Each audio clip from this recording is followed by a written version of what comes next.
믿음으로 에녹은 죽음을 보지 않고 옮겨졌으니 하나님이 그를 옮기심으로 다시 보이지 아니하였느니라. 그는 옮겨지기 전에 하나님을 기쁘시게 하는 자라는 증거를 받았느니라. 아멘. 이것은 내 성경입니다. 성경은 내가 누구인지 무엇을 가졌는지 무엇을 알 수 있는지를 알려줍니다. 오늘 하나님의 말씀을 배웁니다. 이 시간 담대히 선포합니다. 내 마음은 깨어있고 내 심장은 열려 있습니다. 나는 변화될 것입니다. 나는 변화될 것입니다. 나는 변화될 것입니다. 예수님의 이름으로 기도합니다. 아멘. 네, 자리에 앉으시기 바랍니다. 네, 여러분 가슴에 이렇게 손 얹고 저 따라서 한번 해볼까요? 하나님, 복받을 사람 여기에 왔습니다. 은혜 충만케 하여 주옵소서. 오늘도 치료하여 주시옵소서. 위로하여 주옵소서. 예수님의 이름으로 기도했습니다. 아멘. 네. 오늘은 하나님의 서재라고 하는 제목으로 잠깐 은혜를 나누겠습니다. 여러분들의 그 가정이나 이런데 서재가 있으신가 모르겠습니다. 좀 책을 사서 몇 권이라도 꽂아놓은 그런 서재. 여러분들이 정말 은혜가 있고 또 여러분들에게 감동을 주었고 혹은 또 여러분들에게 굉장한 지적인 자원을 주었던 책들을 꽂아놓은 서재들이 있으실 거예요. 이청준 소설가인데요. 그분이 쓴 소설책 중에서 인문주의자 무소작 씨의 종생기라고 하는 책이 있습니다. 저 오타가 좀 났네요. 무소작. 근데 이제 무소작이라고 하는 사람의 그 흥미로운 직업에 대해서 저기에 적어놓은 그런 책이기도 합니다. 이 무소작이라고 하는 사람이 무슨 직업을 가지고 있냐 하면 이게 옛날에 어떤 그 예전을 상정을 해서 쓰여진 소설책이거든요. 그래서 지금처럼 교통편이 거의 발달되어 있지 않을 때 이 무소작은 이 동네 저 동네를 이렇게 떠돌아다니는 거예요. 지금식으로 표현하면 여행 유튜브 이렇게 딱 그게 맞을 것 같아요. 그래도 이 사람은 이 동네 저 동네를 이렇게 돌아다니면서 그 동네 사람들의 삶을 보고 그 사람들의 이야기를 다른 동네에 가가지고 하는 사람이에요. 그러니까 이 사람은 여기저기 다니면서 자신의 어떤 경험과 다른 사람들의 삶의 스토리를 기억하고 그리고 다른 동네에 가서 그 사람들의 스토리를 쭉 풀어놓는 사람이에요. 이 무소작이라는 사람이 가는 동네마다 그 사람 주변으로는 많은 사람들이 그 사람의 이야기를 들으려고 모여드는 거죠. 그래서 수많은 사람들이 그 사람의 이야기를 들으면서 밤을 새우고 또 그 끊잖아요. 또 잠을 자야 되니까 그러면 또 그 다음 이야기가 궁금해가지고 그 사람을 또 초청해서 이야기를 듣는. 그래서 이 사람은 지금식으로 하면 여행 유튜브 같은 그런 일을 했던 사람이에요. 우리가 이런 소설을 읽는다든지 어떤 책을 읽는다든지 그리고 뭐 영화를 본다든지 드라마를 본다든지 또 여행 유튜브 또 음식 유튜브 이런 거를 보잖아요. 만약에 음식 유튜브 그러면은 우리가 알고 있는 뭐 몇몇의 남자든 여자든 엄청나게 먹는 사람들 있잖아요. 그런 여러분들이 떠올릴 수 있는 그런 사람들은 사실 나도 먹고 싶은데 일부러 안 먹는 것도 있고 못 먹는 것도 있고. 근데 그런 사람들 먹방 유튜브 하는 사람들 보면 대리 만족을 느껴요. 또 내가 생전 못 먹는 음식 같은 거 막 뱀 잡아 먹고 뭐 이런 사람들도 있잖아요. 뭐 희한한 거, 막 가는 뭐 갈매기 잡아가지고 먹고 뭐 이런 사람들이 있어요. 그러니까 그런 걸 보면은 나도 그런 거 좀 먹어봤으면 하는데 못 먹는 거 대리 만족을 느끼는 뭐 도롱뇽 잡아먹는 사람도 있더라고요. 여러 가지의 그 유튜브들이 있어요. 그런 건 이제 내가 하지 못하는 거, 또 내가 하고 싶은 거 이런 것들을 그 사람들이 대신 해주기 때문이죠. 저는 요즘에 수길따라 그 아저씨인데요. 저보다 나이가 한 대여섯 살 많으신 분 같아요. 수길따라라고 하는 사람인데 이 사람이 이름이 수길 같아요. 뭐 앞에 성은 모르겠는데 그래서 수길따라인지 하여튼 그 사람이 이제 요즘에 많은 어떤 그 여행을 하면서 찍어 올리는데 요즘에 특별히 라오스 뭐 또 베트남 이런데 그런 거 아시아 쪽에 있는 몇몇 나라들을 막 올리는데 엄청나게 재밌어요. 그 사람 쫓아서 다니다 보면 뭐 음식이라든지 그 사람들의 생활 풍습이라든지 그런 걸만 정보를 얻을 수가 있어서 나도 거기 가고 싶다. 혹은 내가 평소에 가고 싶었는데 그 사람이 대신 먼저 가가지고 그런 것들을 막 올리니까 나도 거기 가고 싶고 가면 저런 거 먹어봐야지, 내가 저런 거 한번 해봐야지, 저런 호텔에서 묵어봐야지, 그런 장소에 한번 가봐야지, 뭐 이런 느낌을 받거든요. 왜냐면 그 사람 안에는 뭐예요? 나한테 없는 또 내가 갖고 싶은, 소유하고 싶은 스토리가 있기 때문에 그런 거거든요. 사람들은요, 있는 그대로의 팩트를 별로 원하지 않습니다. 어떤 진실에 관해서는 팩트 체크를 하지만 법에 들어가서나 아니면 어떤 뭐 사건이 발생했을 때 어느 것이 진실이냐, 뭐 이게 어떤 게 거짓이냐, 이런 걸 따질 때는 팩트 체크를 원하지만, 사실 사람들은요, 어떤 팩트를 있는 그대로의 사실을 별로 원하지 않아요. 그 안에 어떤 이야기를 원하죠. 스토리를 좋아하죠. 스토리를. 여러분 학창 시절에 고등학교 2학년 국어 시간에 선생님이 무슨 강의한 거 기억나십니까? 고민 안 해도 돼. 기억 안 나는 표정이에요. 다 이렇게 얼굴 보면은 전혀 기억이 안 나죠. 근데 선생님들이 이야기한 당신들의 러브 스토리, 그죠? 그래서 막 선생님 들어오면, 좀 만만한 선생님 들어오면 막 선생님 오늘 뭐 수업하기도 그런데 뭐 토요일 날 이럴 때 선생님 뭐 짝사랑 이야기 좀 해주세요. 아니면 선생님 뭐 애인 얘기 좀 해주세요. 뭐 첫 키스 얘기해 주세요. 뭐 이런 얘기 막. 그럼 선생님이 이제 알았어 오늘 내가 한번 얘기해 줄게. 그러면서 한 그런 이야기들이 우리 마음 안에 새겨져 있거든요. 그 이야기가 주는 의미가 굉장히 크다는 것을 알 수 있고, 그런 이야기, 스토리가 사람들의 기억 속에 계속해서 남아있어요. 그 덴마크의 세계적인 미래학자죠. 너무나 유명한 그 롤프 옌센 교수가 드림 소사이어티, 제가 저 책을 한 4, 5년 전에 읽은 책인데요.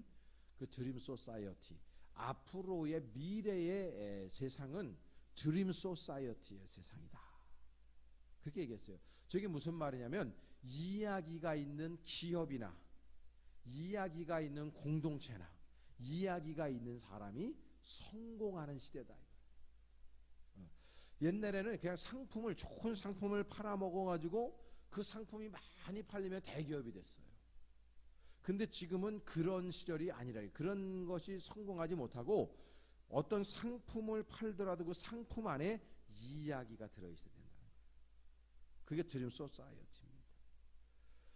저는 뭐 작년인가 재작년부터 나오는 선전 중에서 제일 제 마음에 드는 선전이 뭐냐면, 그 벤포벨이라고, 뭐 여기서 뭐 벤포벨이라고 하는 남자들의, 어른들의 비타민이에요 이게. 그래서 그 유명 배우가, 내 그분 이름은 잘 모르겠는데 여러분 얼굴은 딱 아는 분인데, 벤포겔 해가지고 어른들의 비타민, 그리고 나와요. 그래서 참 이렇게 어른들이 왜 이게 필요하냐, 그러면 피로하기 때문에. 피로. 특히 남자들이 피로하기 때문에. 그 선전하다 말고 핸드폰이 울리죠. 딱 보니까 마누라 딱 돼 있어요 핸드폰에. 그러니까 딱 보고 피로 이렇게 하고 끝나죠. 굉장히 왜냐하면 그 바이타민 C가 얼마나 많아요, 그죠? 종근당 제품도 있고 뭐 차고 넘쳐요. 뭐 미국 거 직구 갈 수도 있고 엄청나게 많은데, 그 벤포벨이 지금 남자들한테 최고 많이 팔리는 바이타민 피로 회복제입니다. 알약으로 되어 있는데, 그거 왜 팔리냐면 거기에 뭐냐면 스토리를 입힌 거예요. 여러분들이 지금 뭐 아이스크림 하나 같은 경우도 옛날에도 투게더가 엄청나게 많이 팔렸죠. 우리 아버지 때 보면, 왜냐면 그 아버지가 그 투게더를 사들고 자식들을 위해서 사고 들어오는 거예요. 스토리가 입혀진 거예요. 그때는 그런 이야기를 알고 그런 선전을 만들어내는지 안 만들어내는지 모르지만, 어떤 그 새우깡 같은 것도 보면 오래 롱런하는 스낵이나 아이스크림이나 그 조그만 거부터, 그리고 굉장히 고가에 팔리는 모든 가구 제품이라든지 모든 그 상품들은요, 그 안에 이야기가 덮여져 있는 상품들이 롱런하기도 하고 제일 많이 팔립니다. 그 사람들이 이렇게 선전을 무심코 보지만 여러분 오늘부터 한번 가만히 가서 선전을 보세요. 그 안에 굉장한 스토리를 입히려고 광고주들이나 그런 광고를 만드는 사람들, 그래서 거기다 돈을 몇 억씩, 몇십억씩 혹은 몇백억씩 그렇게 투자를 해버리는 거예요. 미국의 영문학자죠. 존 닐이라고 하는 사람이 우리 인간을 가리켜서 호모 나렌스다 그렇게 표현했어요. 호모 나렌스라는 말은 이야기하는 인간이다 그런 뜻이에요. 호모 사피엔스 이런 것처럼 호모 나렌스, 이야기하는 인간이다. 그래서 왜냐하면 사람들은 이야기를 하고 싶어하고 어떤 흥미로운 이야기를 듣고 싶어하는 것이 인간이다라는 거예요. 굉장히 설득력이 있는 정의입니다. 왜냐하면 사람들은 어떤 단순히 본능적으로 이야기를 자꾸 하려고 그래요. 어린 아이들도 엄마 뱃속에서 태어나가지고 조금만 크면 한두 달 되면 옹알이라는 걸 하거든요. 옹알이를 합니다. 막 옹알하는데 왜냐하면 사람은 그걸 이야기하고 싶은 거예요. 남자아이들보다 여아들이 거의 8배에서 13배를 많이 한다 그러죠. 그래서 여자들이 말이 좀 많은 거죠. 남자들보다. 근데 어쨌든 간에 남자든 여자든 뭐냐면 이야기를 하고 싶은 거예요. 그게 우리 인간의 본성이다라는 걸 간파한 거죠. 미국의 포스트 모더니즘 설치 미술가인데요. 이 사람 바바라 크루거라고 하는 사람인데 이게 그 설치 미술계에 있어서는 굉장히 유명한 사람이에요. 이 사람이요. 이분이 뭐라고 얘기했냐면 I shop, therefore I am 그랬어요. 많이 들어봤죠? 데카르트가 나는 생각한다, 고로 나는 존재한다를 이렇게 패러디해가지고 I shop, 나는 쇼핑한다. 그러므로 나는 존재한다 이렇게 얘기했어요. 왜 이분이 이런 얘기했냐면 사람들이 어떤 물건을 사러 갈 때 그 상품을 그냥 사는 게 아니라 그 상품에 입혀져 있는 이야기가 나랑 상관이 있고 내가 좋아하고 나한테 감동을 주는 상품을 내가 산다는 거예요. 그 상품이 뭐 더 좋고 나쁘고의 문제가 아니라 지금 시대의 사람들은 그 안에 이야기가 입혀져 있느냐. 그래서 나는 쇼핑한다는 거예요. 쇼핑하는 이유는 내가 쇼핑하면서 그 안에 어떤 나한테 감동을 줄 수 있고 뭔가 조금 나한테 이렇게 동질감을 느끼게 하는 상품이 있다면 나 그 상품을 내가 픽업한다는 거죠. 그런 시대가 지금의 시대입니다. 혹시 여러분들 가운데에 뭐 사업을 하거나 사업을 하시고 싶은 분들이 있으면요, 뭐든지 이야기, 우리 김재원 원사님 그 안에 커피에 이야기를 입혀보세요. 불티나게 팔릴 겁니다. 뭐 그 아이디어는 알아서 하시면 되겠고, 나중에 잘 되면 나한테 11조 띄셔야 되는 거예요. 그러니까요, 지금은 이야기를 입히지 않으면 절대 안 되는 그런 시대를 우리가 살아가고 있다라는 거죠.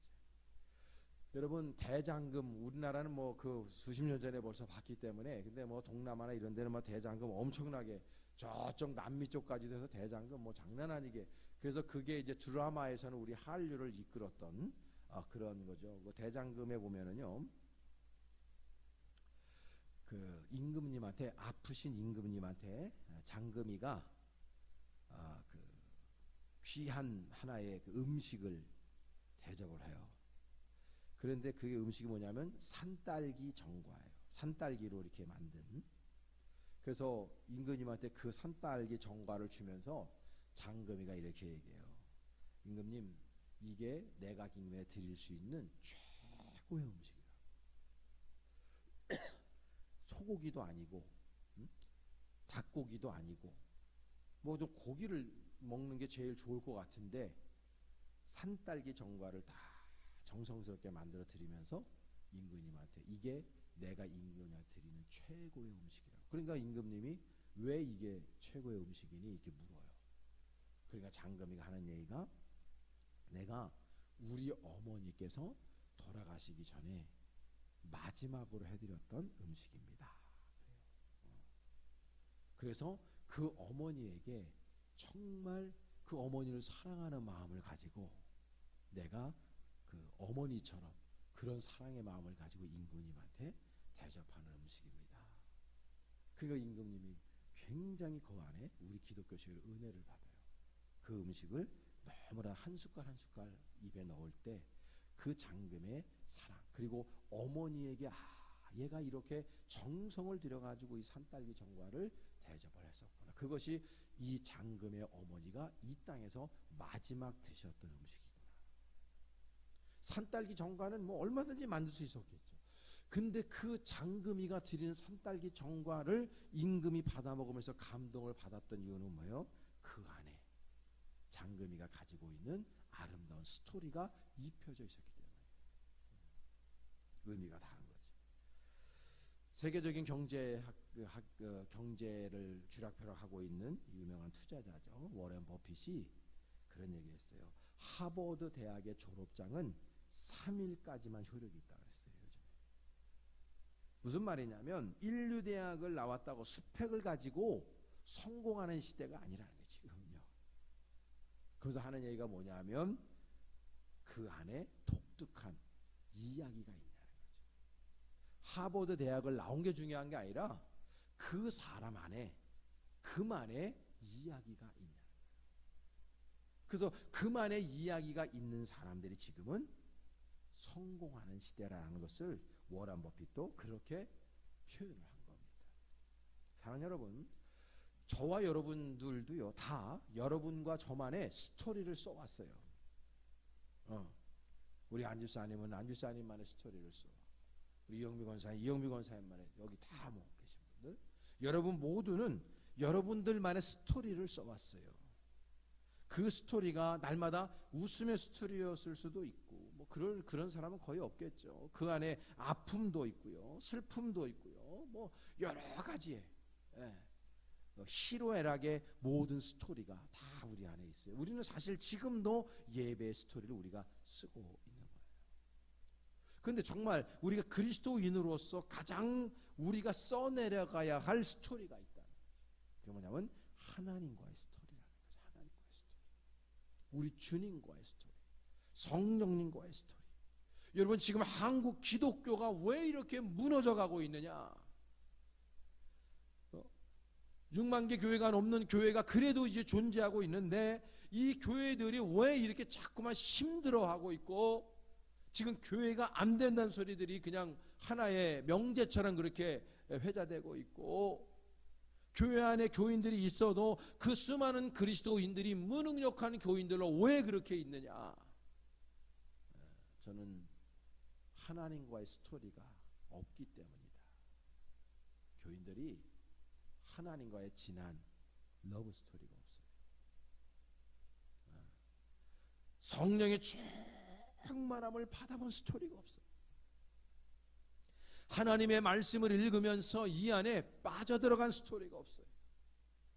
하나님의 말씀을 읽다가 이 말씀이 나를 읽는 경험을 해본 적이 없어요. 그런 정말 놀라운 기적의 스토리들, 부유함의 스토리들, 기적의 스토리들을 써본 적이 없어요. 그러니까 교회마다 무능력해지는 거예요. 교회에 몇 명이 모이냐가 중요한 것이 아니고, 예배당에 그냥 레저 스포츠처럼 하나의 문화생활처럼 그렇게 신앙생활을 하는 사람들로 넘쳐나는 거예요. 교회가 나를 위해서 어떤 것들을 제공해 주는 것을 위해서 오고, 그래서 하나님 아버지도 우리 예수님께 우리가 기도할 때도 예수님의 이름으로 기도합니다 라고 할 때도 사실은 우리들의 기도가 다 자기중심적인 기도 안에, 내 남편 사업 잘 되게 해주세요, 내 자녀들 인류대학에 들어가게 해주세요, 내가 건강하게 오래 살게 해주세요, 좋은 집 사게 해주세요, 뭐 그런 것들이에요. 하나님을 위한 기도, 하나님의 나라를 위해서 내가 어떻게 희생하고 나를 내어드리고 나를 포기하고 주님의 말씀대로 살아갈 것인가에 대해서 고민하면서 기도하지 않고 그런 마음으로 신앙생활을 하지 않는 사람들로 넘쳐나니까 수많은 그리스도인들이 하나님과의 스토리를 쓸 수가 없는 거예요. 요즘에 왜 군대가 당나라 군대라 그럽니까? 전쟁을 경험하지 않아서 그래요. 저희 부모 세대 때 전쟁을 실제적으로 목격하고 본 사람들은 전우라 그래요. 전우. 전쟁에 함께 가서 죽는 걸 봤어요. 다리 하나가 날아가는 걸 봤어요. 팔이 잘라지는 걸 봤어요. 눈이 튕겨나가는 걸 봤어요. 머리에 총 맞는 걸 봤어요. 그 죽는 걸 봤어요. 고통을 당하다가 죽는 걸 봤어요. 그 전우예요. 전우. 거기에서 스토리를 썼다고. 함께 스토리를 썼어요. 생사를 사산을 넘나드는 스토리를 써서 그도 전후에. 근데 우리 그리스도인으로서 한 교회를 섬기고 있는데 수많은 그리스도인들이 실제적으로 그런 스토리를 써본 적이 없어요. 감동적이고 주님을 위해서 생명을 걸고 그 무엇인가를 한 적이 없단 말이에요. 그 스토리가. 25년을 필리핀 단기 선교를 하지 않았습니까? 수많은 스토리를 썼죠. 올해도 8월 달에 그런 스토리를 썼어요. 또 11월 달에 가면 또 스토리를 쓸 거예요. 그런 스토리들이 있는 사람과 없는 사람은 다른 거예요. 이 마음 안에. 그래서 우리 교회에서 진정한 벌떼교인이 되려면 제자 훈련과 이 해외 선교를 갔다 와야 된다. 제가 늘 말씀드리고. 왜냐하면 스토리가 이어지질 않아요. 그런 걸 안 하면 스토리가 이어지질 않아요. 스토리가 중요한 거예요. 스토리. 여러분들은 하나님과 무슨 스토리를 쓰고 계신가? 기적의 스토리, 은혜의 스토리, 그렇죠? 성령 충만함의 스토리, 어떤 응답의 스토리, 치유의 스토리, 이런 스토리를 내가 쓰고 있느냐? 그런 진정한 경험이 얼마큼 있느냐? 이게 지금 나의 신앙생활과 어찌 보면 나의 인생을 결정해 버려요. 그렇죠? 창세기 5장에 가서 보면은 아담의 족보가 쫙 나와요. 창세기 5장. 여러분들이 그런 걸 이렇게 기억해 주시는 게 좋아요. 이렇게 막 그냥 수학처럼 이렇게 딱 기억해 두는 게 좋아요. 그런 것들이 많이 있어요. 뭐 우리가 11서 11장 믿음장 이렇게 딱 기억해 두는 거. 그 창세기 5장은 아담의 족보가 나와요. 근데 족보가 나오는데요. 대부분을 어떻게 돼 있냐면 죽었더라 이렇게 돼 있어요. 몇 살 살다 죽었더라 이렇게 돼 있어요. 여러분 마태복음 1장에 예수님의 족보가 나오거든요. 그 족보에 보면요. 살았더라. 낳고 이렇게 돼요.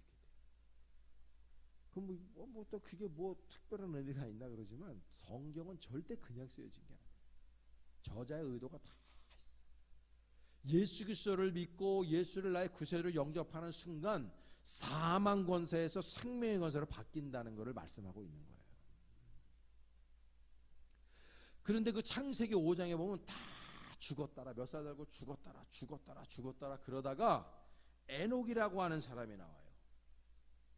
근데 이 에녹이라고 하는 사람에 대해서 뭐라고 되어 있냐면 365세를 살고 죽었더라 이래야 되는데 365세를 살고로 끝나.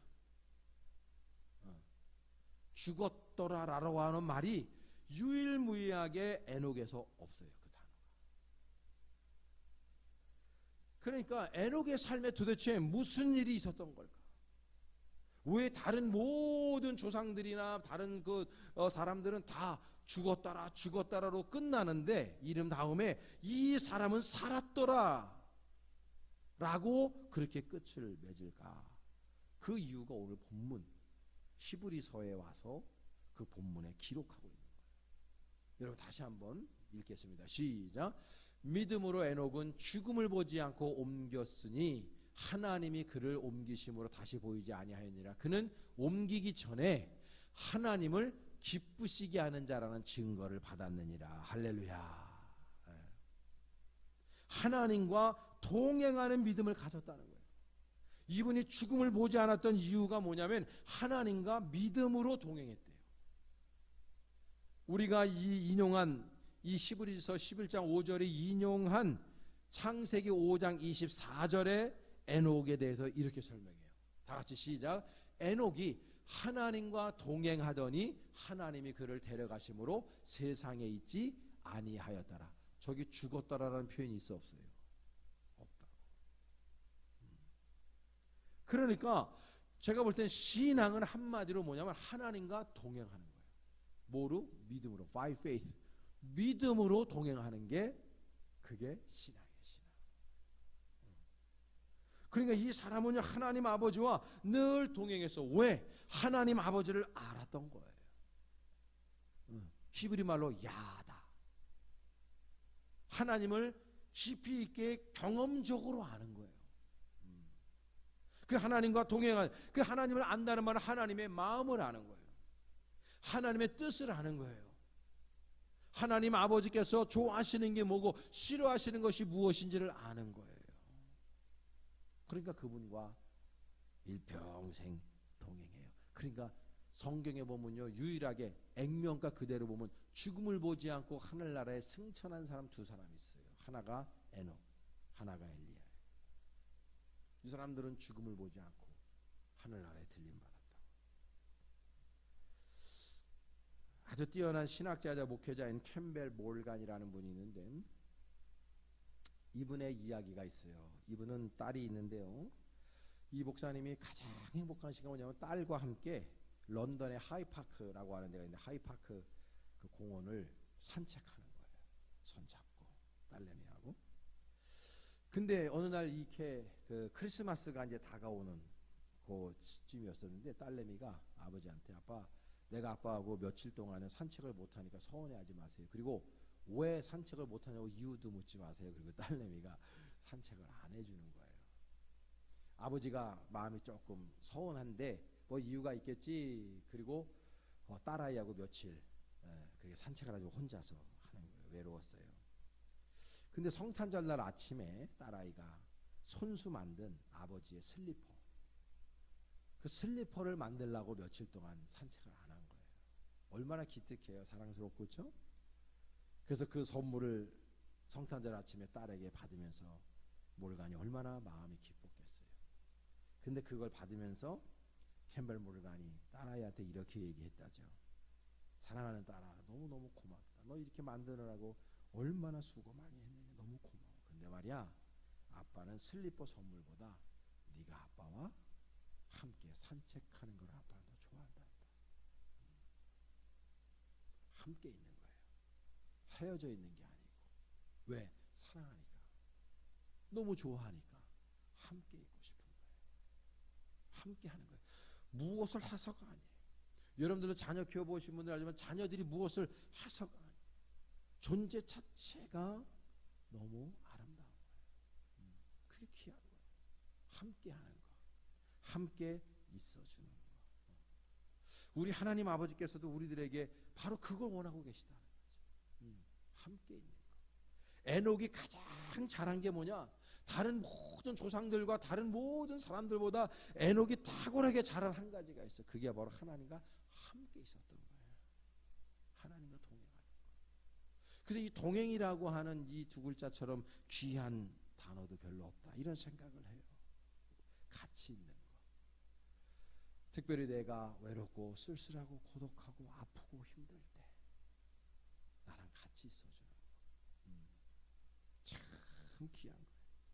주변에 많은 사람들이 있어도 사랑하는 사람 한 사람과 함께 있고 싶은 거. 하나님 아버지께서 저와 여러분들에게 그런 걸 원하는 거죠.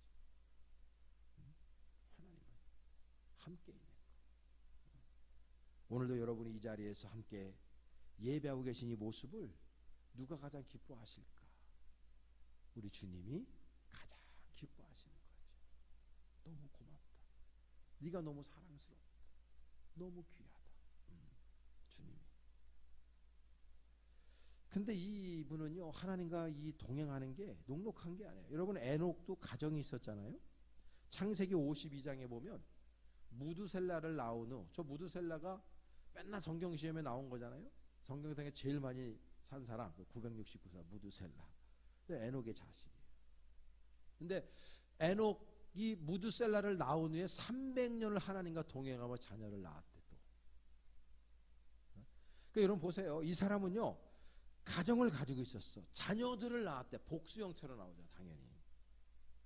여러분 보세요. 제가 아까 벤포벨 이야기도 했지만 아버지들이 힘들다고. 처자식 같이 거느리고 먹여 살리느라고 힘들다. 그 바이타민 C 안 먹으면 안 돼. 힘든 거예요. 그러니까 성경에 이게 중간 생략돼 있어. 그냥 하나님과 동행했다고만 나오지 에녹이 삶에 어떤 애환이 있었는지를 성경은 침묵한단 말이에요. 근데 우리도 살아봤잖아. 이 사람보다는 짧게 살았지만 살아보고 있잖아요. 아직도 100년도 못 살았지만 살잖아요. 살면서 우리가 우리 인생의 애환이 뭔지를 안다고. 결혼도 해봐서 알고, 아내와 남편이 돼서 알고, 자녀를 키워봐서 낳아서 키워봐서도 알고 또 그 외 형제자매들하고 같이 살아서 알고 또 우리 이웃 간에 지내서 알고 직장 다니며 알고 사업하며 알고 사람을 대하면서 내 인생을 살다 보니까 알아. 어떨 때 힘들고 지치고 정말 죽을 만큼 내가 정말 힘들고 어려울 때가 있다고. 늘 즐거울 때만 있는 게 인생이 아니거든. 에녹은 아니었겠어요, 그렇죠? 에녹도 희노애락이 있었단 말이에요. 근데 에녹에 대해서 설명하는 게 뭡니까? 하나님과 늘 동행했다는 거예요. 이거 우리들이 도전받아야 된다. 우리는 때로는 삶이 힘들고 어려울 때 하나님 줘버릴 때 있어요. 목사님 너무 힘들어 기도도 안 나요. 오죽하면 그러겠어요. 이해해요. 이해하지 못하는 게 아니에요. 근데 에녹은 그럴 때라도 주님을 항상 주님과 동행하고 주님을 버리지 않았어요. 이 중요한 거예요. 이 포인트가. 여러분 우리 가만히 생각해봐요. 나 좋을 때 하나님 생각 안 해. 나 행복할 때 하나님 생각 안 해. 하나님한테 막 감사하지 않아. 너무나 당연한 거고 내가 아무 문제 없을 때 하나님께 기도 안 해. 아무 문제 없으니까. 하나님을 그냥 저버리고 하나님과 동행하질 않아. 하나님을 인식하질 않아. 내가 특별히 잘 될 때. 별 문제가 없을 때. 근데 병들거나 내 삶 속에 힘들고 어려움이 찾아오면 그때서 하나님을 찾아. 평소에는 뭐하고. 그러니까 우리가 평소에 하나님 앞에 인베스트 해야 돼요. 인베스트. 저는요, 제가 하나님의 서재라고 이렇게 명명했는데 설교 준비하면서 제목 정하는 거 하고 본문 정하는 것만 끝나면은 설교 한 80% 끝났다. 난 개인적으로 생각해요. 뭐라고 제목을 정할까? 본문은 정했는데 하다가 문득 이런 생각을 했어요. 그냥 제가 혼자 생각한 거예요. 그냥 하나님에게 서재가 있으실까? 나는 서재를 가지고 있는데 하나님도 서재가 있지 않을까라고 하는 그냥 행복한 상상을, 재미있는 상상을 해본 거예요. 그럼 만약에 하나님에게 서재가 있다면 그 서고에 무슨 책이 꽂혀 있을까? 이거 생각해 본 거예요. 그분은 모든 걸 다 알고 계시고 이 세상에 모든 걸 존재케 하신 분이기 때문에 사실은 뭐 책이 무슨 필요가 있겠어요. 그렇죠? 그렇지만 그 상상을 해본 거예요. 하나님에게 서재가 있다면 그 서재에는 어떤 책이 꽂혀 있을까? 정치, 경제, 사회, 문화, 미래 이런 게 아니라 아마도 저와 여러분들의 이름으로 되어 있는 우리의 인생의 책이 꽂혀져 있지 않을까. 왜냐하면 요한계시록에 생명록이라는 게 있다고 했거든. 그래서 아마 그분의 서고에는 우리들의 인생이 담겨져 있는, 그리고 우리가 지금도 써내려가고 있는 우리들의 스토리가 적혀져 있는 책이 있지 않을까. 우리가 기억하지도 못하는 것을 그분은 기억하시니까, 우리의 머리털까지 세시는 분이니까 우리가 기억지 못하고 다 잊어버리는 그러한 스토리까지도 내가 알게 모르게 썼던, 뭐 3살 때, 4살 때, 2살 때 썼던 그런 기록까지도 하나님은 가지고 계시지 않을까. 그런 생각해봤어요. 그럼 또 질문을 하는 거죠. 그렇다면 나는 지금 우리 주님과 어떤 스토리를 쓰고 있지? 다른 스토리보다도 내 남편과 내 아내와 뭐 내 자녀들과 내가 직장생활하면 내가 아는 모든 사람들, 또 교회에서 우리 교우들과 써내려가는 스토리가 있지만은 그런 거 다 내려놓고 하나님과의 나는 어떤 스토리를 내가 지금 쓰고 있을까? 나는 주님과 정말 행복한 스토리를 쓰고 있을까? 주님의 마음을 기쁘게 하고, 그래서 내 마음이 기쁘고, 에녹과 같은 그런 아름다운 스토리를 나는 지금 쓰고 있을까? 찬양의 스토리, 그렇죠? 전도의 스토리, 기도의 스토리, 이런 예배의 스토리를 나는 쓰고 있는가? 이런 생각을 하게 된 거죠. 올해 우리는 기도는 스토리다 라고 하는 주제로 살고 있어요. 이제 9월에 한복판 우리가 추석 연휴를 맞이했는데 모든 오곡백과가 무익어가고 있는 이러한 계절에 저와 여러분들은 하나님과의 스토리가 무르익고 있는가? 올 한해 9월 달까지 나는 하나님과 어떤 스토리를 썼는가 라는 거죠. 만약에 아직까지 그런 감동적인 기억에 남을 만한 그런 감동적인 스토리를 쓰지 못했다면은 이제 남은 올해 한 2달 반 남은 한 3달 남은 이 기간 동안에라도 주님과 의미 있는 가치 있는 그리고 멋진 스토리를 한번 써봐야 되지 않을까 이런 생각을 하게 되는 거죠. 지난 8월 달에 우리 필리핀 단기 선교 갔다 와서 우리 교회 부흥회가 있었죠. 부흥회가 끝나고 난 다음에 우리 교회 박정식 권사님이라는 분이 있어요. 새신자 분인데요. 연세가 한 80 넘으신 분인데 그분은 느닷없이 카톡으로 엄청나게 긴 장문의 글을 써요. 저한테. 근데 그 글에 보니까 박정식 권사님의 신앙 간증이 담겨져 있더라고요. 목사님 이번에 이 부흥 집회 동안에 당신이 받은 은혜를 나누는 거예요. 이분이 우리 교회 오셔서부터 우울해요. 인사할 때도 제 눈을 쳐다보지 않으셨고 우울하게 거의 1년이 된 것 같아요. 근데 이분이 지난주부터 화내요. 달라졌어요 사람이. 왜 그런가 그랬더니 그분이 카톡을 쓴 거 보고 제가 이 양반이 이 부흥 집회 동안에 은혜를 쭉 많이 받은 거예요. 그리고 끝나고 나서 집에 가서 화장실에 갔는데 볼일을 보신 거예요. 근데 당신 표현대로라면 세상에 그렇게 시원할 수가 없고 이 가슴이 꽉 막혀 있었는데 이게 한순간에 다 뚫렸다는 거예요. 너무 편하게 숨을 쉴 수 있고 너무 마음이 편하고 너무 기쁘고 행복하다고 감사하다고 목사님 너무 감사하다고 이분이 장문의 메시지를 보내왔더라고요. 며칠 전에. 여러분 그분은 이번 부흥 기간 동안에 부흥의 기간 동안에 하나님과 그런 아름다운 스토리를 쓰신 거죠.